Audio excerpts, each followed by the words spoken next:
purpose is to inspire and equip the next generation of aviators. We achieve this by offering educational aviation seminars and tours to high school students. Our media channel, we provide our audience with relevant information on aviation filled through panel discussions, interviews with aviation professionals. We offer high school students the Junior Aviator course to broaden their understanding of aviation as well as increase their chances of getting into top aviation schools. We also offer Aviation Refresher and Advanced course on aviation topics. All our courses are carefully designed by aviation experts with international aviation qualifications in a wide range of aviation disciplines. The courses are designed to equip aviators with modern and relevant skills applicable in today's aviation world. Inspire, equip, empower, Flight Wings Aviation.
Good evening, everyone. We are live, and compliments of the new season. I know we're in March, but this is us coming back from a very long holiday and season. And welcome to the Big Sky Season 3. And I'm still your host, and it's incredible to be back again in the aviation world, getting to explore the unlimited possibilities of aviation. So, to everyone, welcome, welcome, and thank you so much. If you're new to this channel, welcome, and please like, do subscribe, and check us out for some cool content about aviation. So today we kickstart season 3 on a very interesting note. I think you can already see that there's a guest on the screen at this very point. Um, Good evening, ma'am. Nyasha Manyika. How are you doing, ma'am? Good, thanks, Isaac. How are you doing? Awesome. I hope we had a very amazing festive season. I did, thanks. I hope you too. I think the last time I saw you was on a show in December. We're doing Aviation Day, which was a success, by Yes. the way, and uh, and I did not have the honor of hosting that show, but we have reached now, and I have the honor to finally to finally host and then grace your honor. So it's an incredible honor, and I'm looking forward for tonight. Same here. It's an honor to be on this platform. You guys are doing amazing work, and yeah, please keep doing it. Awesome. To our viewers, thank you so much for joining us. And this is season 3. And would love to believe that we're international. So it's good morning, good evening, good afternoon, depending on wherever you're watching us from. We welcome you to the Big Sky. And please do feel free to use our comment section for questions, any further clarification of anything that we're going to discuss on this interview. So to kickstart this interview, or this animated discussion, I would love to believe. You can break the ice a little bit by telling us who you are, a little bit, so that people can be aware of who you are before we start diving into the nitty gritties of tonight. Okay, thank you, Isaac. So I'm Nyasha Manyika. I'm originally from Zimbabwe. I was born in Harare. I'm a wife. I'm a mother, and I'm also a pilot. Also co-founder for a nonprofit, and I'm also part of Women in Aviation International and the Keep Flying Scholarship as well. I enjoy watching TV series. I'm very normal. I like the disclaimer. I am very normal. No, you're not. You fly. I'm like, no, you're not. You fly. But it's incredible. Uh, nice. That was a nice and brief, concise introduction, and and I'm glad. I think I don't say you're the first one, but then you just quickly dived in, and then you just gave us hints on how this discussion is going to go about because there's issue founding something and all these things. So let's jump into who you are in terms of your educational background and how did you stumble on aviation. Let's move from that journey on how your educational platform or foundation grew to Mhm. then becoming who you are as Nyasha Manyika now. Okay. All right. I'm also a commercial pilot. I left that one out. But yes, so how did I get there? Humble I brag. Okay, so I actually did my schooling in Zimbabwe. And when I was in high school and all, I actually didn't know that I could become a pilot. I thought I would get into maybe I'd study law or I'd study business management and get into that field. It was only during high school, after high school, as I was waiting for my results, that's when a family friend opened a flight school. And he actually told us about what it entailed to become a pilot and all. And that's when I saw that even I qualified because I didn't do physics in school, I didn't do chemistry and all. I ran away from that stuff because I didn't know it would benefit me in a way. But yeah, so he told us about what it entailed and all, and we took a trip. We went to a local airport, and yeah, from then I got my books and I signed up and took the first flight, and from then I was glued. So for me, it was something that came later on, but I fell in love with it. After which I embarked on the journey. I got my private pilot license, then worked on my commercial pilot license, and I'm currently working on my flight instructor certificate. So, Wow. Remind me which part of you is normal again. yeah, the whole part. So you said the genesis of it was when someone opened a flight school and you got glued to it. But why really like what really kick-started in that flight school? What is it exactly that happened in that flight school that said to you, Nyasha, I think this is it? What exactly sparked I that interest? Yeah, for me, I think just the your first flight. It's just the view from above in a small aircraft now, not the big one. It's the small planes, and you actually get to see how everything down there is structured. Just the view from above is just beautiful. You just want to do it again, and also the thrill, everything, full power as you're taking off, the throttles, all that, and also the environment, the atmosphere, being around other aviators. I'm sure as you've interviewed people in aviation, it's like it's not one person, but there's just some unity and one accord which exists. So that as well, you just feel like you're at home. You found a family, and all of you, are aligned to this one thing, and you actually just enjoy everything. It's so peaceful up there. You take off, and it's like everything else just doesn't matter. It's just it's just a different feeling. So I guess from then I was just glued. Wow, that's interesting. I'm thinking I should have been close to a flight school as well. That would have turned me into something else. But then You can still also do. I mean, I'm doing drones now, so I mean, it's okay. It's okay. I mean, when you spoke about the view, I was watching, I was doing something like I was checking my drone shots, and then I'm like, yeah, this is pretty dope. I mean, yeah. So I understand. I mean, I understand what you mean when you say the view is actually amazing, and it's true. So let's talk about your qualifications then. You mentioned that you did your private commercial. Let's talk about all the accolades you have in terms of aviation, and the reason why I'm asking this is because um, I'm trying to, like, people who are watching this show right now, to give them ideas of how, what is needed for them to become the ultimate aviator, if I may say right now. Yeah.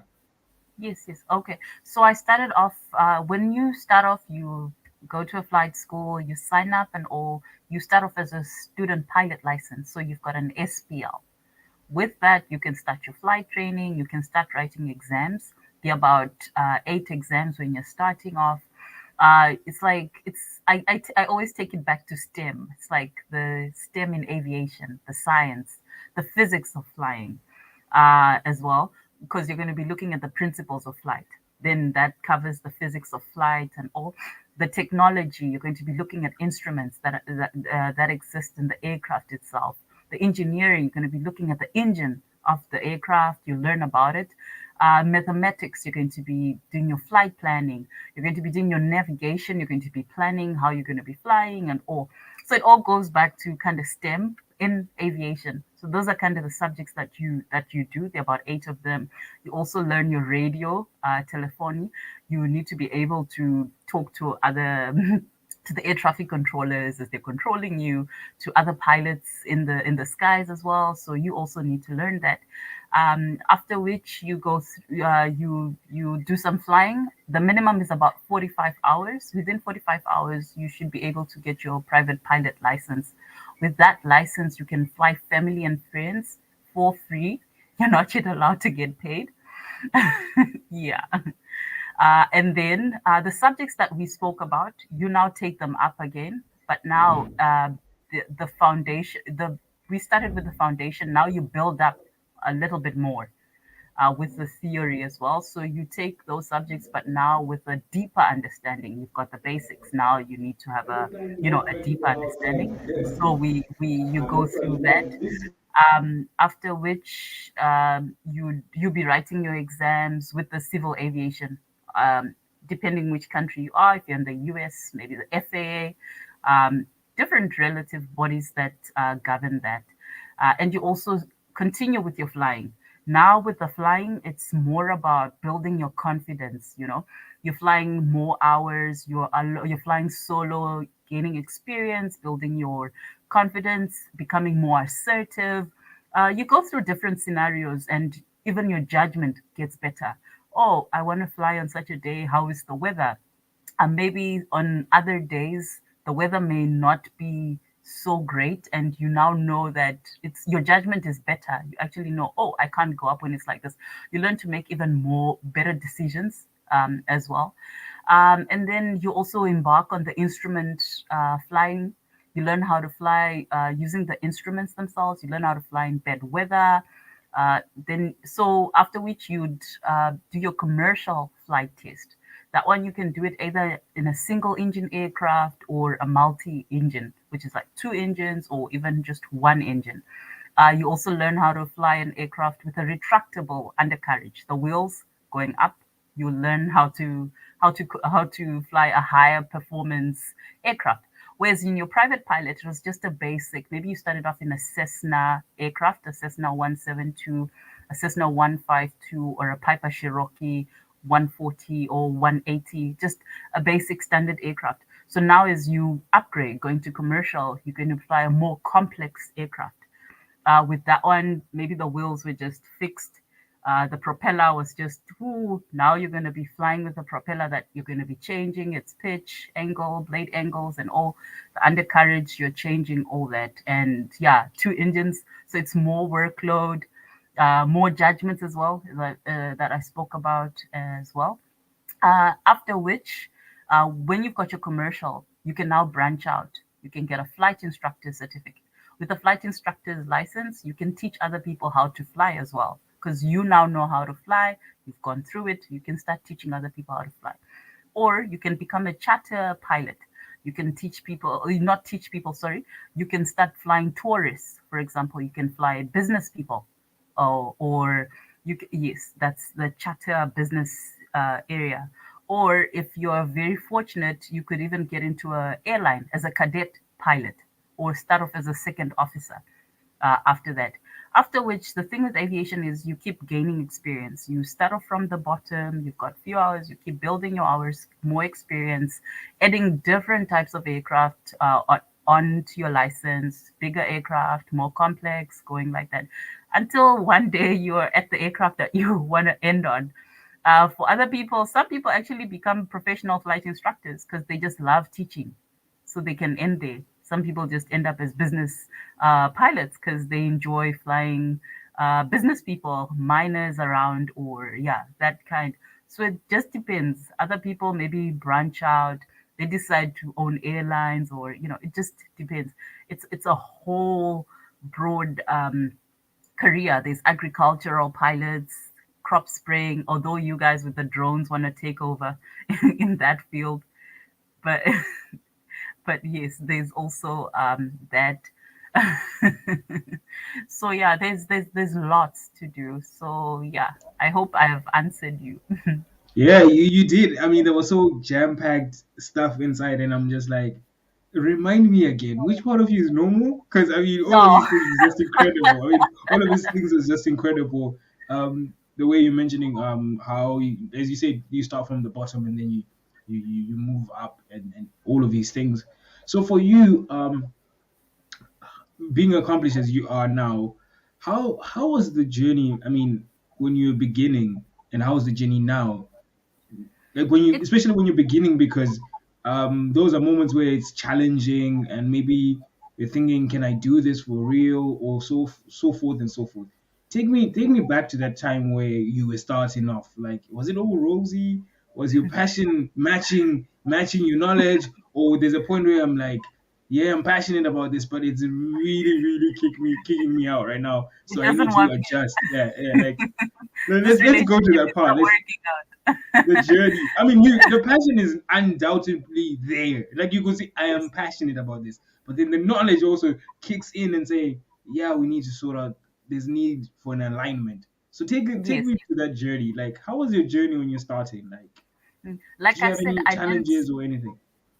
Like I said before, like I didn't study physics in high school, so now I had to now know things like the laws, the physics laws that are there, Newton's laws, and also now I had to learn that part, and also a bit of the aircraft technical general. You're now learning about the engines, and also that part as well was a bit hectic for me. But the more you read about it, research, ask questions, learn. We're very fortunate now. We've got like YouTube, so you can actually get proper videos that actually help you learn.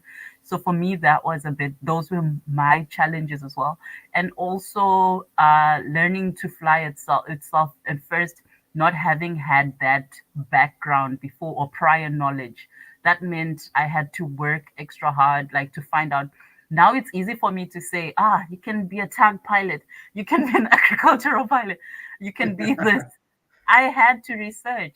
I didn't know anything. I got into it, Really? like I said, later on in life. So now I was in it, I was getting into the deep end, but I didn't know like what's out there. It's not like I just knew, oh, you can be this. Oh, no, no, no, no. I had to research. I got in. A friend of mine and I always like, because we both trained together, and we knew nothing. We were just these new kids on the block who were just in it, learning to fly and all. I can't ride a bike, so you can, yeah. Really? I'm so serious. You So can't. now I still need to learn. How's your yes? How's your driving also? How's your driving? Very good. I can drive. Don't worry. Huh. But don't you feel like the car is a bit slow? I mean, because you're used to the airplane, you're like, Nah, like I don't know. I think you just adjust, and there are traffic fines as well, so you kind of need to control yourself. But but yeah, so those are some of the things, and also in my case, I also aviation is expensive.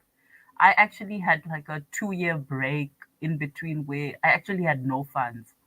So during that time, that's when I started researching about like, are there any bursaries? Are there any scholarships available? Are there any organizations that can sponsor me? Is there any way I can get a loan? Is there someone who's got money who can help me and maybe I'll repay them at some point? So I actually had that financial challenge for about 2 years. and I couldn't, I was so passionate about this thing, but I couldn't afford it. I had to take up odd jobs. During those odd jobs, you can only pay maybe your rental and some food. You can't save up for a flight hour. And so I've had those challenges, and also the imposter syndrome, like you're saying, asking yourself, is this really me? Can I do it? Me? That. So those are some of the challenges that are there, and challenges are still there even now. There's sometimes when like you doubt yourself really, or now I'm gonna tell Isaac about flying. Am I the guru? Can I do that? So it's I feel like it's an ongoing journey that you need to just keep going, and yeah, just it's work in progress, as I can put it, in regards to that. But yeah, I challenges have been there. I like when you mention I like when you mention funds because that's usually a very big barrier to why most of us don't get into aviation because aviation is that shop where you're walking in the mall and then you avoid that shop because you're thinking I might not be able to afford anything in that shop. But sometimes if someone does give you a nudge and like you get there and then you see probably there's a discount or probably there's a way of buying that thing, and then all of a sudden then you realize that's how everybody has been doing it. And all of a sudden you'll be thinking Yes. maybe people are rich and all of these things. And I've had great stories about people talking about how the amazing scholarships and how they got funds and all of these things. Let's talk about that. Encourage us a little bit. How you spoke about scholarships, like how is that going about, and how can people get those? And any specific ones where our viewers can have a look and maybe Okay. they could, yeah. Yeah. Yeah. Yeah. Okay. I've been a member of Women in Aviation International since 2012, and I can say they've just been amazing. Like I said, I was stuck, and I was helped by what's known as the Keep Flying Scholarship. I'm now a part of the committee of the Keep Flying Scholarship, uh, but they really, really helped me. They picked me up from when I was like proper stuck, had no idea. So Women in Aviation International, as much as it says Women in Aviation International, it actually offers scholarships even to men as well. It's open to men and Okay, women. men, all right, men can. I mean, if you're watching and you're men, I mean, come on, yeah. They offer like last year they had about 103 scholarships worth about 400,000 US dollars. Their scholarships are normally out from July until early October. You need to be a member of Women in Aviation International to actually access all these resources. So they offer scholarships. They also offer educational, like professional development courses, mentorships. They actually have a conference, an annual conference, which is held in the US. It's actually going to be happening in March, around 14th to 17th of March, Which for the you're members going. as well. No, not this year, but I've attended some, and it's Okay. it's um it's amazing when you just go there and you see thousands of people in the aviation field who are in different sectors and all. So it's actually it's very, very good. There are other organizations as well, like NBAA as well. They have an international operator scholarship which you can apply for. And then there's like the EAA. You can also apply for that. There's a lot. I think. Okay, I'll later tell people to follow our page because we post every time we see these scholarships when they're out. Because we follow their pages, so every time they have scholarships that are out or we receive newsletters, we actually advertise them on our platforms.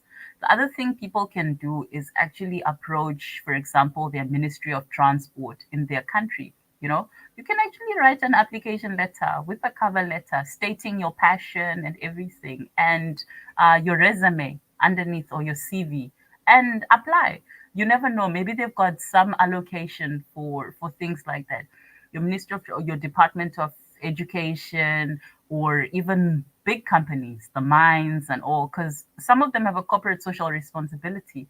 And because the other thing I've noticed is people say, "Oh, I don't have money for flying. I don't know where to get it," but they never try. Which is, you can get a million no's, but maybe there's one yes out there. And also, if you can actually apply for the scholarships in parts, like this year, I'm going to apply for my PPL. You get your PPL. Next year, I'm going to apply for my instrument rating. You get your instrument rating. The following year, I'm going to apply to finish my commercial.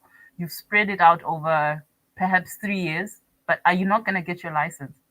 You are going to get the license because you get a lot of people who are like, I need that money, all of it at once. So if someone says to them, here's 5 grand, start with this, they're like, what am I going to do with 5K? I need the whole, all of it so I finish. No, no, no. You can go in parts, you can go in stages. This year, apply for this scholarship, you get your PPL scholarship. Next year, apply for your instrument scholarship, you get your instrument. Following year, you do that. Go to the local airports, volunteer weekends, offer to wash the planes or do something, join a flying club, network, network, network. You never know who owns a plane or something, and next thing they're like, oh, why don't you come? Let's go up. Next thing they tell you, you can just pay for the fuel and do your flight. So many ways. Just position yourself and be ready for what life offers you. Wow. I, I could feel your ability of problem solving in the way you speak it, like the way you eventually do this and do that. I could picture you like in that stage where you were forced to look around and so forth. And I believe that's what life is all about, looking Yes, yes, around and seeing what you can do in the meantime before you can be able to achieve what you have to achieve. So you spoke about all of these things as members. How do you become a member of Women International Navy? How do you become a member? Like when you say apply, what exactly are they looking for? And some people get discouraged about applications because applications. But what do you look into when you're applying into these organizations, and what do they look for as well, so people can make sure that they can improve their applications as well? passion. It's about the passion, and yeah. So to join Women in Aviation, it's www.wai.org. Women in Aviation International, just wai.org. That's Women in Aviation International. You can join. You can join as a student, or if you're a student, you can join as a student. I think it's about $20, if I'm not mistaken, or individual membership if you're maybe an aviation enthusiast and all. The scholarships are usually up from July until early October. The scholarship package is normally an essay, a 500-word essay, a descriptive essay, your background, how did you get into aviation, um, your future, where do you see yourself in 5 years? What volunteer work are you doing? How are you making it work in the meantime? Like I said, are you volunteering? Do you do outreaches and all? Not, it's just something that just matters, because at least if someone's going to sponsor you, they want to be sure that you're going to pay it forward, and tomorrow you're going to do it for the next person.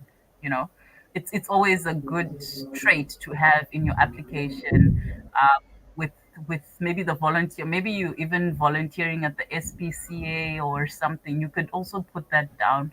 And even if maybe you offer tutoring lessons to students at your old high school or something, you can also put them down. Passion, passion, passion. You can talk about your passion. Why do you need the scholarship? Bring out the passion. Maybe you got triggered when you went on your first flight, or maybe the airplanes that always fly over your house, every time you see them, you just feel deep within that should be you. You can put that down. So it's a descriptive essay. Letters of recommendation could be from your youth leader, or maybe your supervisor or school teacher or something as well, and a resume, which is a one-page CV. Like, it's like our CV. Our CV is lots of pages, but with a resume, it's one page.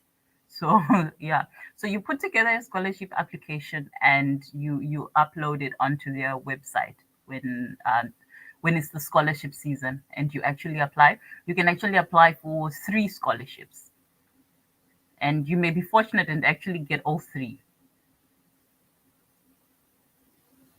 Wow, interesting. it seems a lot of work, but I like how you have elaborated and made so much clarity and gave so much clarity about how you can do that.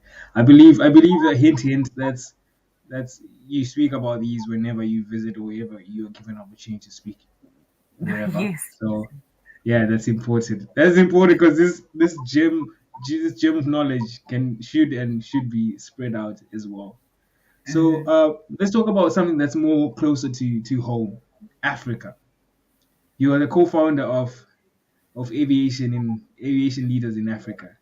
How did that go about? How did you do that? African leaders in aviation. A close friend and I, she's also a pilot, Kodani Davana.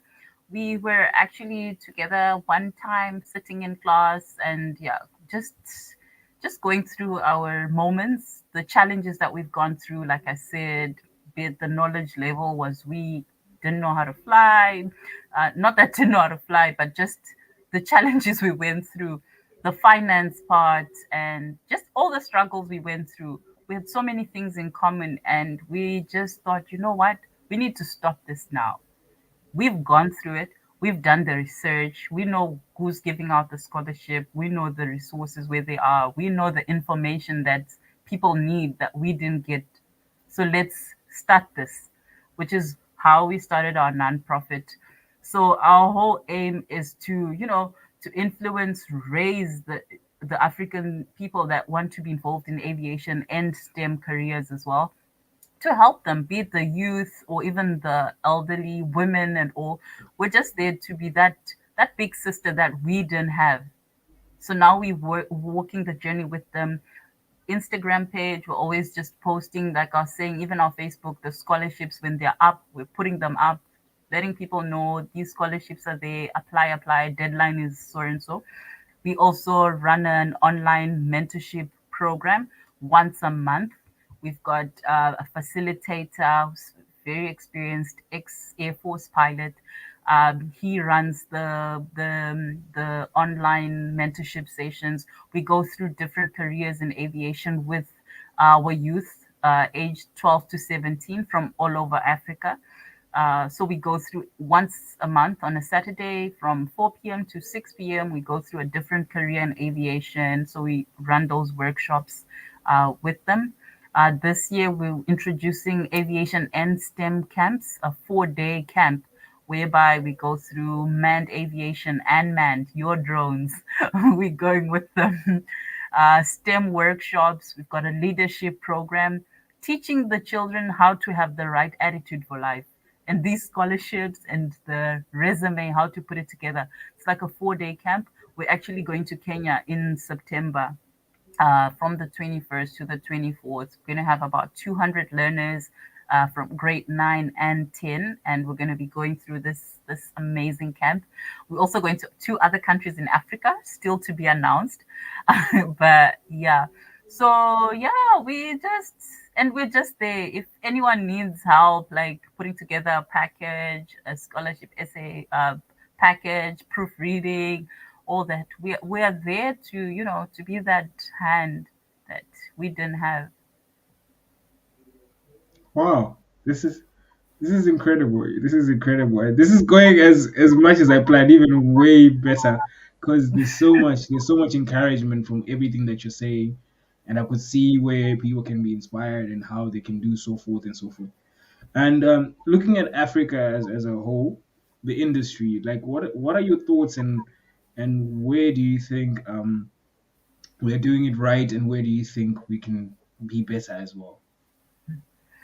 Okay, I think we've got so much potential. The youth are there, and there's a lot that can be harnessed. I just feel like maybe the information is not yet really out there. Not many people know the opportunities that actually exist in the aviation field. It's like the drone industry, for example. I always give the example of the drone industry because I feel it's like this whole big ecosystem that can actually just be harnessed and create a lot of jobs and actually reduce rates of unemployment, because with the drones you can be a drone pilot, you can get into software, you can get into like for the photography, or you can be using them in mines, you can be using them in agriculture. You can use them to the vaccine side. It's there's just so much, and I feel like the information is not really, people are trying and we appreciate it, but I feel like maybe more needs to be done, and maybe involving different Flight wing aviation. That's the reason why we're here. That's the yes, reason why we're doing this, so that people which can. is exactly, because I feel like there's so much, and even like aviation as well, getting into entrepreneurship with it, you know, like if you feel you don't want to work for someone, the entrepreneurs themselves, there's just so much. Like with you guys with the drones, people, if you see the drones that are being that people are making and the things that they're doing, it would be so nice to see us, like us in Africa, you know, having these drone warehouses, and we actually get to ship drones overseas and, you know, boost our own economies, because the youth projection, like now the youth in Africa is like a lot, and there's the aviation field itself is booming, and I feel like the youth can actually harness it and become a part of it. Even the aviation side, the pilots, the engineers, you know, there are actually jobs that don't get filled up in aviation because maybe people are not there. Even analysts, aviation analysts themselves, aircraft investigators, accounting and aviation itself, aircraft lawyers. There's a lot that people can actually do. So it would be, I would love if more information would go out there, which is why we, as well as ALA, we're trying to get the young ones when maybe they're in grade 9 and 10, and just give them a taste of what's there. So as they now take up STEM subjects, they actually know, oh, I need to be good in science. I need to be good in math. I was taught, we did a flight plan. We learned how to prepare a flight plan, and we did it. It was mathematics. So mathematics is important to me, and they can actually know the importance of STEM, because be it STEM in aviation or STEM in general, if we are to harness it as Africa, we will actually just go miles, because that's the future. That's where everything is going. And if we're able to take a part in it, we're going to get better jobs, better paying, cut this, you know, cycle of poverty and all. And also, I guess it goes back to being able to work with other organizations. So we partner, we spread across, and hoping governments will as well come on board and actually see that, oh, this baby called aviation is really something massive. And if we invest in it, because Africa is beautiful, you know, even like the tourist attraction centers, if we could have more, you know, airports, flying to different ports and all, that's already more jobs being created, from the pilots who are flying to the ground crew based there. And even the cities themselves, you know, when tourists visit those small cities, that's already income coming to those areas. So yeah, I feel like maybe we need to all go back, sit on the table, and see how we can actually make this a proper, you know, a proper business for the continent. Because yeah, I think it's, yeah, but the potential is there, huge. The potential is there. I believe you. I believe you because in every way, the way you're saying it, there is belief. There is belief. There is belief, and I believe you. I mean, there's so much. There's so much that can happen. Not being in Africa currently, but not understanding that there's certain things that seem beyond reach. But I believe if we could be able to access it on a normal level, everyone else, I think that would be great, and that would actually improve the living in Africa as a whole. And also, flying is cool. I mean, I like the sound of the drone. I like the sound of the plane. I like all of these things is crazy, nice, and everything is fine. So, as we draw closer to an end, which I'm dreading because I'm enjoying this and I'm enjoying the information that you are showering us with. Um, as Fly Wings Aviation, we are dedicated to the grassroots, to the younger people, to the young ones, who we think would able to inspire because we believe that thereof a generation can start and kickstart and great things can happen. What are words of encouragement that you can give to that 9-year old who's starting off, who doesn't know what's happening. They've just, I mean, you're not even an adolescent. I mean, you're just weird. What Mm-hmm. kind of inspiration such an age, such a demographic, um, what can you inspire them about aviation They should plead or beg their parents to take yeah, them to the airport. They should in beg their under one parents minute? they should beg their parents to take them to the airport, experience even an intro flight if they can, and they should never stop dreaming. Never ever stop dreaming. You know, expose yourself, look for those things because they've got smartphones. When you're on the smartphone, do smart things with it and never Wow, stop that's my dreaming. takeaway. That's my takeaway. When you're on a smartphone, do smart things. I've taken this. I've taken this statement. I've taken this statement for tonight. When you're on a smartphone, do smart things. Yeah, Yes, yes. that's incredible. You know, I just remember. I just sorry to cut you short there. I just remember I used to go to the airport as well. I'm like, so that is what they were trying to do to us. Like, okay, I get it now. Because we used to go to the airport a lot. I believe even before the Concorde and all of these things. I've seen all of those things. And Hmm. when I remember all of those moments, I'm like, okay, I grew up But right that there. helped you. But that already helped you, your perspective in life, because you saw that. How do you feel like? How do you think that helped you? You know.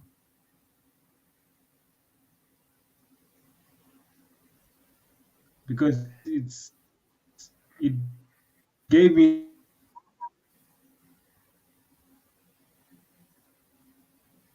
that perspective that is. I think I Hmm. broke that. Yeah, I think I was freezing. Okay, Yes. I had to ruin all of these things. Yes, I was saying that I was inspired and I could believe that anything is possible for me. So that was the biggest lesson and everything.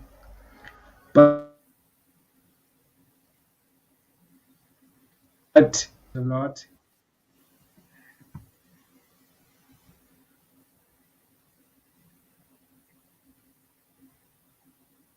I have learned a lot.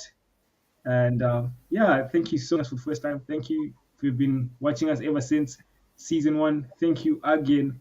And at this moment, I'll roll the red carpet to you to tell us what you're up to, where people can find you, your social.